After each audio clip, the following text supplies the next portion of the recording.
नमस्कार। सुबह 7 बजे के इस बुलेटिन में मैं साइमा खान आप सभी दर्शकों का स्वागत करती हूं। नजर डाल लेते हैं सबसे पहले हेडलाइंस पर। लोकसभा चुनाव के दूसरे चरण के लिए चुनाव प्रचार चरम पर। प्रधानमंत्री नरेंद्र मोदी आज राजस्थान के बांसवाड़ा और जालौर, सिरोही में करेंगे चुनावी रैली।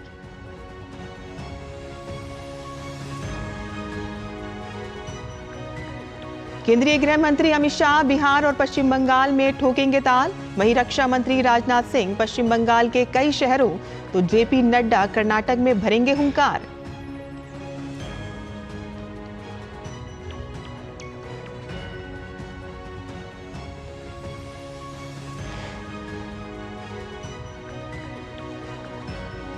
रांची में झारखंड मुक्ति मोर्चा की उलगुलान महारैली में जुटेंगे दिग्गज। मल्लिकार्जुन खड़गे, राहुल गांधी, तेजस्वी यादव, अखिलेश यादव और संजय सिंह सहित विपक्ष के बड़े नेताओं का होगा संबोधन।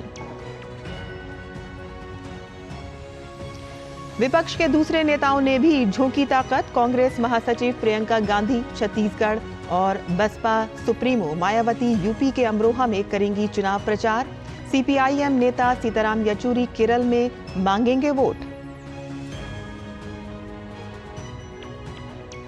देश भर में आज मनाई जा रही है महावीर जयंती। प्रधानमंत्री नरेंद्र मोदी भारत मंडपम में भगवान महावीर के 2550वें निर्वाण महोत्सव का करेंगे शुभारंभ।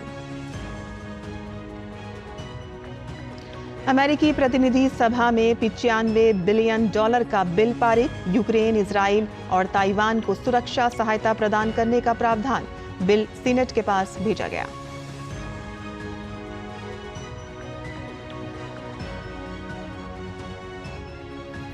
पड़ोसी देश मालदीव में 20वीं संसद के चुनाव के लिए आज होगा मतदान। संसद की 93 सीटों के लिए 368 उम्मीदवार मैदान में।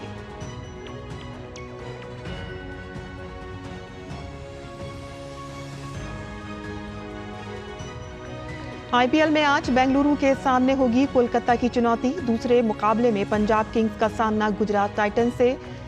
कल खेले गए मैच में हैदराबाद ने दिल्ली को 67 रन के बड़े अंतर से दी मात।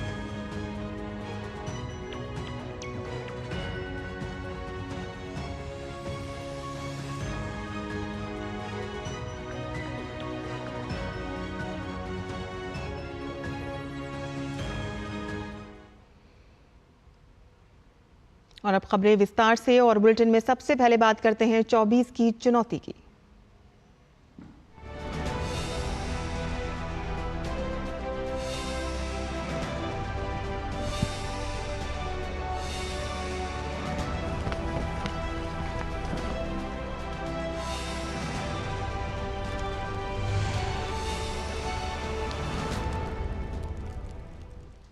लोकसभा चुनाव को लेकर सभी दलों का प्रचार तेजी से जारी है। भाजपा के वरिष्ठ नेता और प्रधानमंत्री नरेंद्र मोदी आज राजस्थान में चुनाव प्रचार करेंगे। प्रधानमंत्री सबसे पहले जालौर में रैली को संबोधित करेंगे और इस सीट पर दूसरे चरण में 26 अप्रैल को चुनाव होगा। प्रधानमंत्री इसके बाद राजस्थान के बांसवाड़ा में भी जनसभा को संबोधित करेंगे। इस सीट पर भी 26 अप्रैल को मतदान होगा।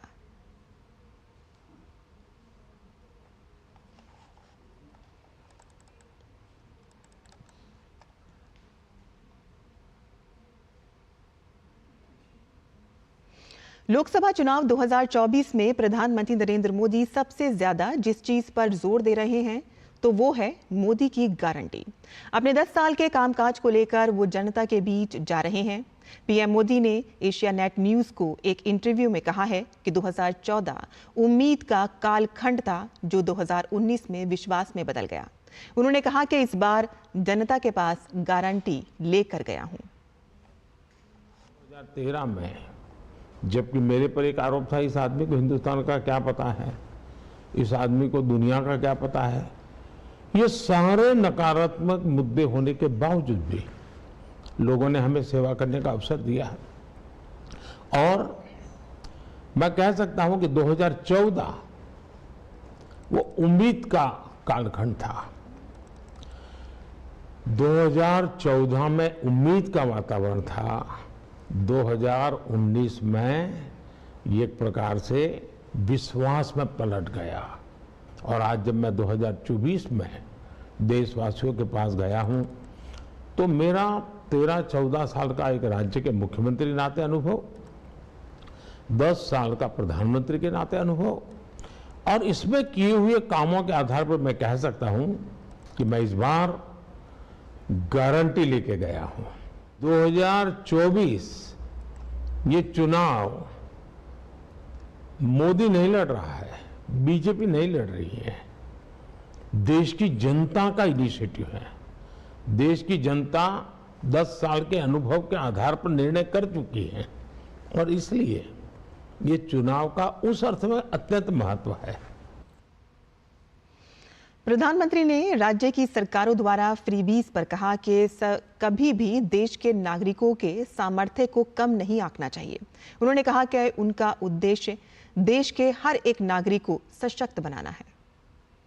आशा की गर्त में डूबे हुए राजनीतिक दल हाथ पैर मारने का प्रयास कर रहे हैं।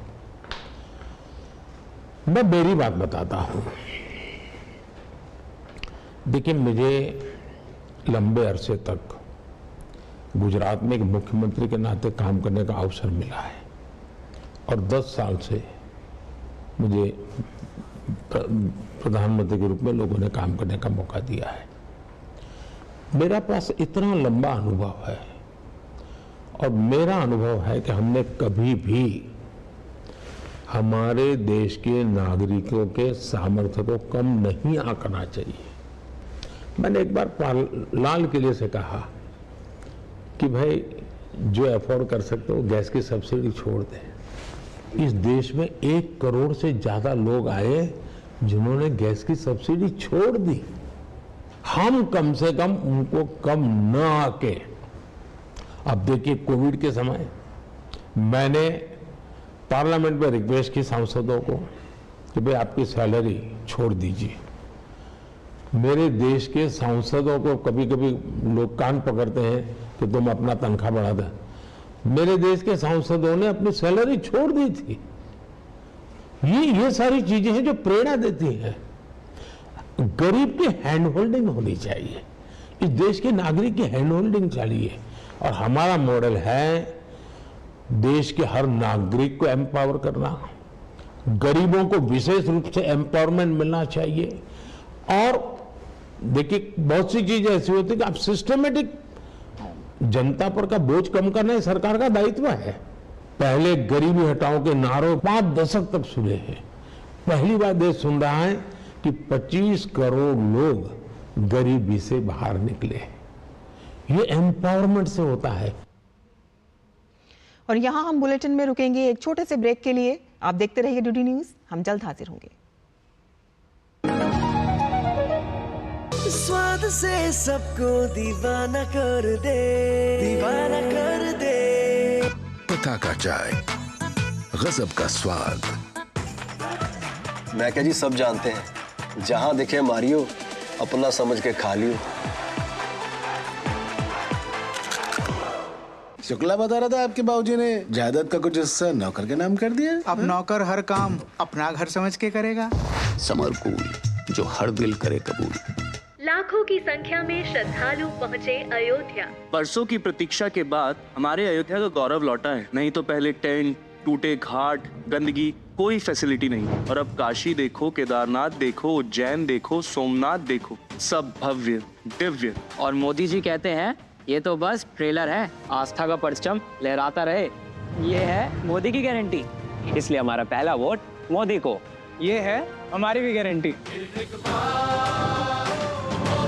कमल का बटन दबाएं, भाजपा को जिताएं।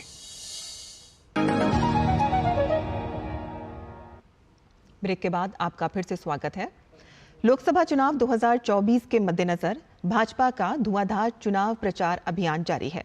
केंद्रीय गृह मंत्री और भाजपा के स्टार प्रचारक अमित शाह आज पश्चिम बंगाल, बिहार और असम के चुनावी दौरे पर रहेंगे। अमित शाह आज के अपने चुनावी कार्यक्रम की शुरुआत सबसे पहले पश्चिम बंगाल से करेंगे, जहां वो दार्जिलिंग लोकसभा क्षेत्र से भाजपा प्रत्याशी राजू बिष्ट के समर्थन में एक चुनावी जनसभा को संबोधित करेंगे।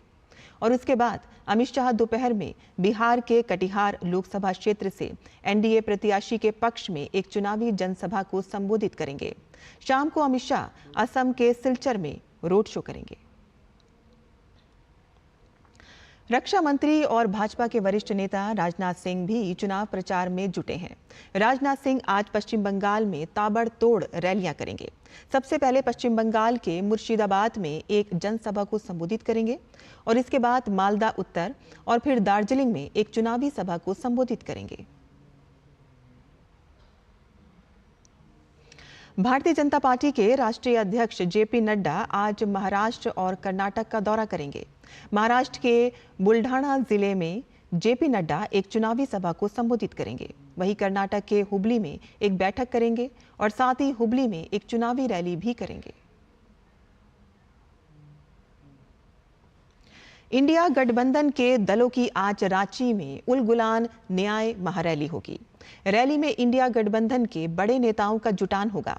कांग्रेस अध्यक्ष मल्लिकार्जुन खड़गे, राहुल गांधी, तेजस्वी यादव, अखिलेश यादव, दीपांकर भट्टाचार्य, संजय सिंह और अरविंद केजरीवाल की पत्नी सुनीता केजरीवाल, नेशनल कॉन्फ्रेंस के फारूक अब्दुल्ला सहित कई नेताओं ने रैली में शामिल होने को लेकर अपनी सहमति दी है।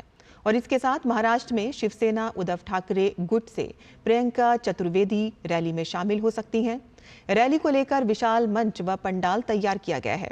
झामुमो के महासचिव सुप्रियो भट्टाचार्य ने कहा है कि ये रैली परिवर्तन का शंखनाद होगा। देश में चुनाव चल रहा है और ऐसे में सभी राजनीतिक नेता चुनावी प्रचार प्रसार में व्यस्त हैं। आज बसपा प्रमुख मायावती अमरोहा में बसपा प्रत्याशी के समर्थन में चुनावी रैली को संबोधित करेंगी। गौरतलब है कि दूसरे चरण में अमरोहा लोकसभा सीट पर 26 अप्रैल को मतदान होगा। राजस्थान की बाड़मेर जैसलमेर लोकसभा सीट पर इस बार सबकी निगाहें लगी हुई हैं। भाजपा के लिए प्रतिष्ठा का मुद्दा बनी इस सीट पर कांग्रेस और निर्दलीय प्रत्याशियों के बीच त्रिकोणीय मुकाबला है। सरहद से सटी इस संसदीय सीट पर आगामी 26 अप्रैल को मतदान होना है। देखते हैं ओपी यादव की ये ग्राउंड रिपोर्ट।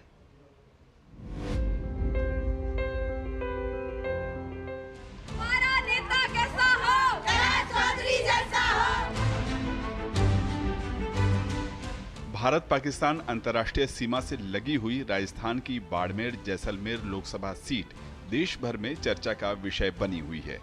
सामरिक दृष्टि से महत्वपूर्ण इस संसदीय क्षेत्र में वैसे तो इन दिनों लू के थपेड़ों के साथ सूरज की गर्मी आग उगल रही है, लेकिन चुनावी सरगर्मी के चलते सियासी पारा भी अपने चरम पर है।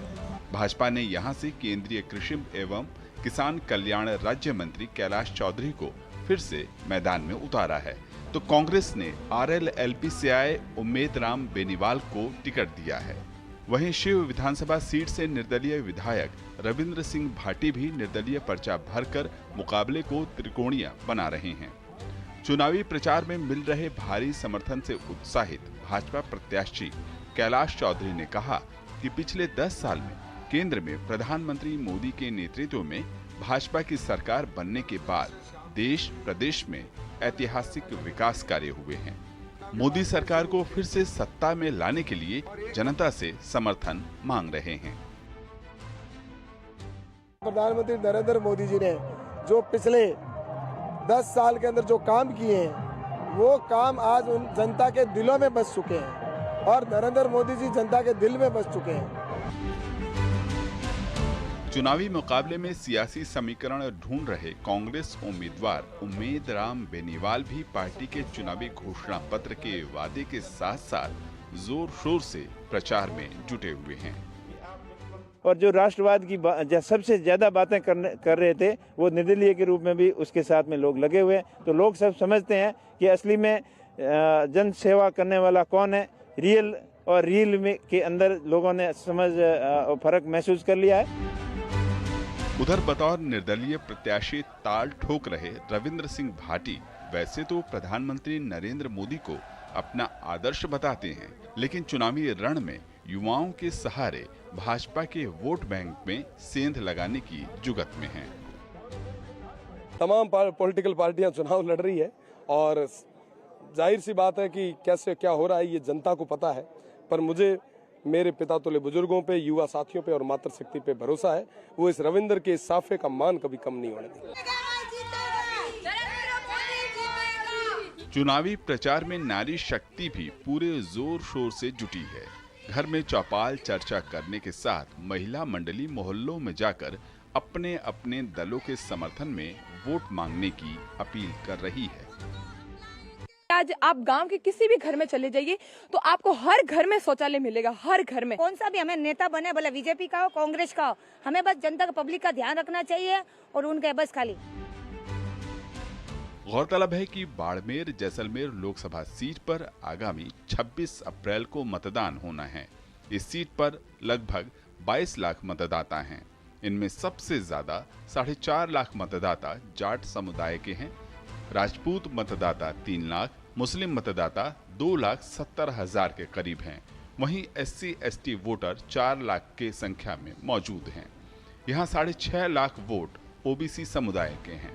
जाट मतदाताओं को साधने के लिए बीजेपी कांग्रेस दोनों ने जाट उम्मीदवार को मैदान में उतारा है, लेकिन निर्दलीय प्रत्याशी के तौर पर राजपूत समुदाय के रविंद्र भाटी ने ताल ठोककर न केवल चुनावी समीकरण बदल दिए हैं, बल्कि त्रिकोणीय चुनावी मुकाबले को रोचक भी बना दिया है। जीत किसके सेहरा बांधेगी ये तो आगामी 4 जून को पता चलेगा, लेकिन त्रिकोणीय मुकाबले के चलते यह सीट न केवल राजस्थान बल्कि देश भर में चर्चित हो गई है। मेरे सहयोगी कैमरामैन गौरव गिरी के साथ मैं OP Yadav, DD news, Jaisalmer, Barmer.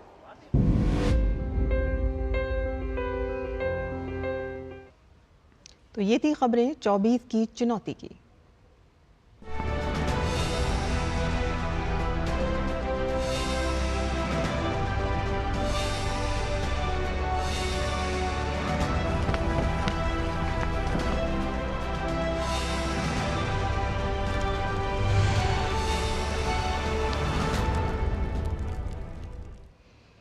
आज महावीर जयंती है। जैन धर्मावलंबी त्याग, तपस्या और मानव कल्याण के प्रतीक भगवान महावीर का जन्मोत्सव मनाते हैं। जैन धर्म के सबसे खास त्योहारों में से महावीर जयंती का खास महत्व है। इस मौके पर प्रधानमंत्री नरेंद्र मोदी भी प्रगति मैदान स्थित भारत मंडपम में भगवान महावीर के 2550वें निर्वाण महोत्सव में शामिल होंगे। पेश है हमारे संवाददाता गिरीश निशाना की ये रिपोर्ट। हर साल चैत्र माह के शुक्ल पक्ष की त्रयोदशी तिथि को जैन धर्म के 24वें तीर्थंकर भगवान महावीर के जन्मोत्सव को जैन अनुयायी बड़ी धूमधाम से मनाते हैं। भगवान महावीर को वर्धमान, वीर, अतिवीर और सन्मति भी कहा जाता है। इन्होंने पूरे समाज को सत्य और अहिंसा का मार्ग दिखाया। जैन धर्म का समुदाय इस दिन जैन मंदिरों में जाकर पूजा पाठ करते हैं। वहीं इस दिन भव्य जुलूस भी निकाला जाता है। इसके साथ ही देश भर में अलग अलग कार्यक्रम भी आयोजित किए जाते हैं, जिनमें भगवान महावीर पर आधारित नाटिकाएं भी आयोजित की जाती हैं, जो आने वाली पीढ़ी को भगवान महावीर के संदेश देते हैं। भगवान महावीर जैन धर्म के 24वें और अंतिम तीर्थंकर थे। उनका जन्म ईसा पूर्व 599 वर्ष माना जाता है। उनके पिता राजा सिद्धार्थ और माता रानी त्रिशला थीं और बचपन में उनका नाम वर्धमान था। जैन धर्म में तीर्थंकर का अभिप्राय उन 24 दिव्य महापुरुषों से है, जिन्होंने अपनी तपस्या से आत्मज्ञान को प्राप्त किया और अपनी इंद्रियों और भावनाओं पर पूरी तरह से विजय प्राप्त की। भगवान महावीर स्वामी का जन कल्याणक महामहोत्सव जैन समाज के लिए नहीं अपितु हर धर्म के लिए ये संदेश देता है, जियो और जीने दो, जीव हिंसा मत करो। हर चीज़ का भगवान महावीर स्वामी के बताए हुए अगर रास्ते पे हम चलते तो शायद आज हमारे देश में किसी तरह की कोई दिक्कत नहीं होती। आज हम सब भगवान महावीर स्वामी के वचनों पर चलकर देश को ही नहीं, भारत को ही नहीं, पूरे विदेशों तक भगवान महावीर स्वामी की पताका को फहरा रहे हैं। प्रधानमंत्री नरेंद्र मोदी महावीर जयंती के मौके पर रविवार को नई दिल्ली के प्रगति मैदान स्थित भारत मंडपम में भगवान महावीर के 2550वें निर्वाण महोत्सव में शामिल होंगे। ये महोत्सव भगवान महावीर स्वामी जन्म कल्याण समारोह के उपलक्ष्य में आयोजित किया जा रहा है। इस समारोह को लेकर पूरे जैन समाज में उत्साह है। देश के विभिन्न प्रांतों से प्रतिनिधिगण इस कार्यक्रम में हिस्सा लेने दिल्ली पहुंच रहे हैं। भगवान महावीर के सत्य, अहिंसा के संदेश दुनिया को करुणामय और निस्वार्थ सादगीपूर्ण जीवन की प्रेरणा देते हैं। गिरीश निशाना, DD न्यूज, दिल्ली। और भगवान महावीर की जयंती के शुभ अवसर पर प्रधानमंत्री नरेंद्र मोदी आज नई दिल्ली स्थित भारत मंडपम में भगवान महावीर के 2550वें निर्वाण महोत्सव का उद्घाटन करेंगे। प्रधानमंत्री एक स्मारक डाक टिकट और सिक्का भी जारी करेंगे और साथ ही इस अवसर पर कार्यक्रम को संबोधित भी करेंगे। जैन समुदाय के संत कार्यक्रम की शोभा बढ़ाएंगे। 24वें तीर्थंकर भगवान महावीर ने अहिंसा, सत्य, अस्तेय, ब्रह्मचर्य और अपरिग्रह जैसे जैन सिद्धांतों के माध्यम से शांतिपूर्ण और सह अस्तित्व और सार्वभौमिक भाईचारे का मार्ग अलौकिक किया।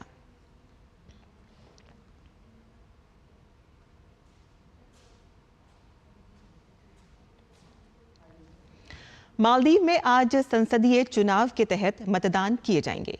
मालदीव का ये चौथा बहुदलीय संसदीय चुनाव है, जिसमें 93 निर्वाचन क्षेत्रों में कुल 368 उम्मीदवार चुनाव के लिए खड़े हुए हैं। मालदीव के संविधान के तहत संसदीय बहुमत सभी संसदीय निर्णयों के लिए आवश्यक है। ये सरकार द्वारा प्रस्तावित विधायकों पर अनुमोदन की भूमिका भी रखता है। चुनाव में मुख्य विपक्षी Maldivian democratic party, progressive party of Maldives और पीपल्स नेशनल कांग्रेस के बीच है। मालदीवियन डेमोक्रेटिक पार्टी ने अलग अलग गुटों और छोटे विपक्षी दलों को एकजुट होने की मांग की है। सभी निर्वाचन क्षेत्रों में 602 मतदान केंद्र स्थापित किए गए हैं और इनके अलावा 3 केंद्र विदेश में भी बनाए गए हैं। ये केंद्र कोलंबो, त्रिवेंद्रम और कुआलालंपुर में स्थित हैं। मालदीव के संसदीय चुनाव हिंद महासागर क्षेत्र के लिए बहुत महत्वपूर्ण है। अमेरिकी प्रतिनिधि सभा ने कल पूरे समर्थन के साथ यूक्रेन, इजराइल और ताइवान जैसे अन्य अमेरिकी सहयोगियों के लिए 95 अरब डॉलर की विदेशी सहायता को मंजूरी दे दी है। दरअसल रूस के आक्रमण को रोकने के लिए सिरे से एक बार फिर से डेमोक्रेट और रिपब्लिकन सांसद महीनों के बाद एक साथ आए हैं। हालांकि रिपब्लिकन पार्टी के कई सांसदों ने इस फैसले का जमकर विरोध भी किया। डेमोक्रेटिक पार्टी ने बहुमत के साथ 2 महीने पहले भी इस तरह का एक प्रस्ताव पारित किया था। डेमोक्रेटिक राष्ट्रपति जो बाइडेन से लेकर रिपब्लिकन के वरिष्ठ नेता मिच मैककोनेल भी अमेरिकी नेता Republican house speaker Mike Johnson से इसे वोट के लिए लाने का आग्रह कर रहे हैं। और अभी के समाचार में बस इतना ही। अनुमति दें। नमस्कार।